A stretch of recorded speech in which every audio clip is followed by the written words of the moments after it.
betul lagi suplemen nanti kuliah itu saya sedikit punya gambaran. Kan Anda tidak seperti itu. Ya. Jadi eh, saya pesan ya ini karena komunikasi ini adalah mata kuliah yang penting bagi pondasi Anda. Ya, dan itu akan menjadi apa namanya fokus kami yang ada di Departemen Klinis Komunitas. Salah satunya adalah komunikasi. Jadi kita tak akan memberikan longgaran ke Anda kalau komunikasi nggak lulus, kita minta remedi, gini, gini, gini, dan sebagainya. Ya, bisa jadi Anda tidak akan diberikan kemudahan, bukan kita tidak memberi kemudahan sih, tapi komunikasi itu menjadi salah satu pondasi praktek kefarmasian. Ya, kalau kamu nggak bisa komunikasi ya harus diulang sampai kamu bisa. Ya, sama saja sih dari sama yang tadi saya luring ya gitu, kasih tahu karena ya, di sini ya,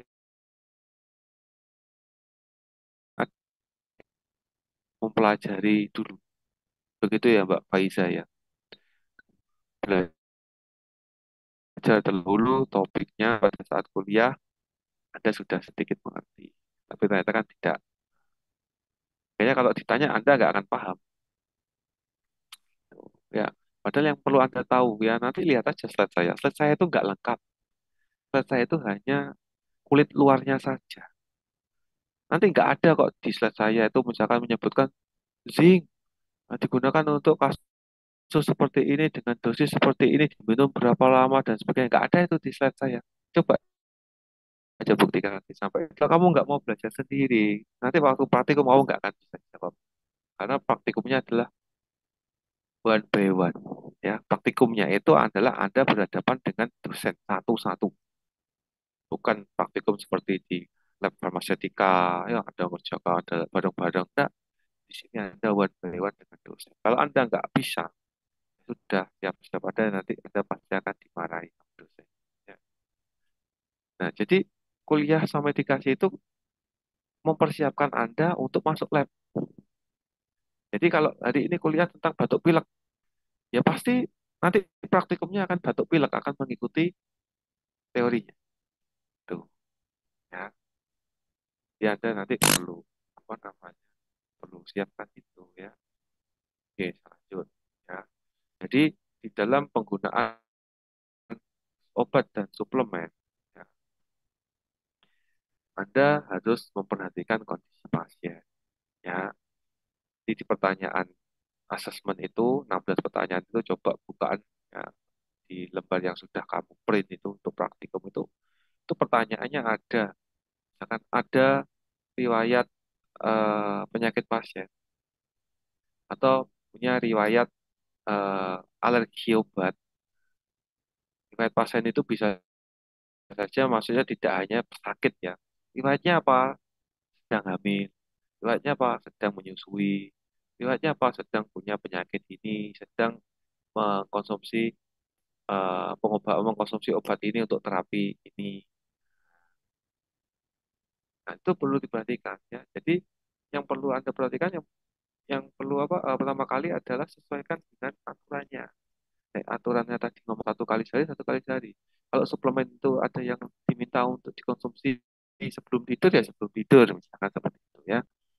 Kemudian suplemen itu tidak semuanya bisa digunakan untuk ibu hamil.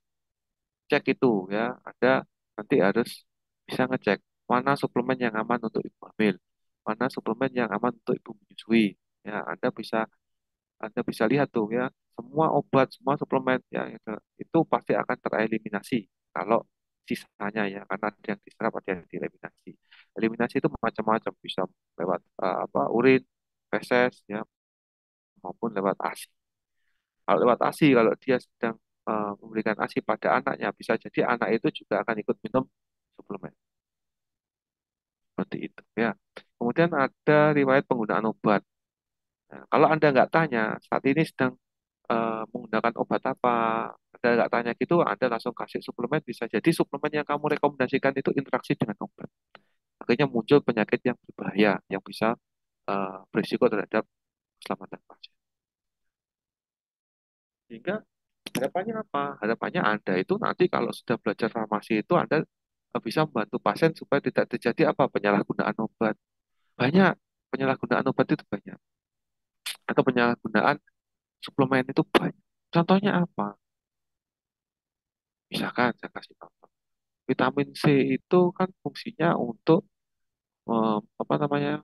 Menambah melengkapi kadar vitamin C yang kurang dalam tubuh atau untuk meningkatkan sistem imun ya atau untuk mengobati sariawan misalkan ya biasanya kan gitu sariawan kasih vitamin C gini tapi kan vitamin C itu juga ternyata bisa untuk mencerahkan kulit ya itu mungkin yang cewek-cewek paham ya jadi kalau pengen putih suntik vitamin C dosis tinggi apa yang terjadi ya kulit akan cerah karena sering suntik vitamin C ya jadi putih tapi karena itu disalahgunakan akhirnya saya sebenarnya apa ya maksudnya dosisnya itu tidak diukur dengan kebutuhan sesuai kebutuhan tubuh apa yang terjadi akan terjadi penurunan penyerapan kalsium sehingga tulang-tulang yang ada di dalam tubuh Anda itu tidak bisa menyerap kalsium apa yang terjadinya rapuh akhirnya tulang itu rapuh osteoporosis ya banyak itu terjadi ya osteoporosis itu banyak terjadi pada perempuan karena apa terlalu sering menggunakan vitamin C dalam dosis tinggi ya kalau pengen jaga penampilan boleh boleh saja tapi kalau mau suntik vitamin C perlu dipertimbangkan seperti ya kemudian penggunaan obat atau suplemen oh ini saya pengen supaya tubuh saya selalu fit bugar setiap hari saya konsumsi multivitamin terus nah ini akan menyebabkan apa ginjal Anda masalah karena terus menerus Anda tubuh itu dimasuki vitamin ya, yang dimana yang terserap hanya sebagian sebagian besarnya dibuang ginjal bekerja terus ekstra dampaknya ke situ yang kedua suplemen kalau Anda tahu misalkan yang kalau yang cowok-cowok tahu misalnya seperti extra joss, creatine bank ya itu M150 apa apa itu minuman berenergi itu ya itu semua adalah suplemen. Tapi kalau itu digunakan dengan salah, contohnya, oh supaya saya setiap hari bugar, kalau saya apa namanya kuliah biar nggak ngantuk, misalkan. Atau kalau saya kerja biar nggak capek, nggak mudah capek, minum itu setiap hari. Udah nggak usah lama-lama, ginjal pasti bermasalah. Karena banyak kasus ya, remaja-remaja gitu itu masuk rumah sakit ada gangguan fungsi ginjal karena sering mengkonsumsi extra jus, kerating deng. Ya. Sebenarnya kalau kita terus kalau misalkan suplemen itu fungsinya untuk apa? Dibuat kalau misalkan diminum akhirnya merusak ginjal. Ya itu karena kita menyalahgunakan. Tapi kalau Anda menggunakannya dengan benar, ya nggak akan masalah. Menggunakan dengan benar itu seperti apa? Tadi saya sampaikan ya. Suplemen itu konsentrat pekat, konsentrat tinggi.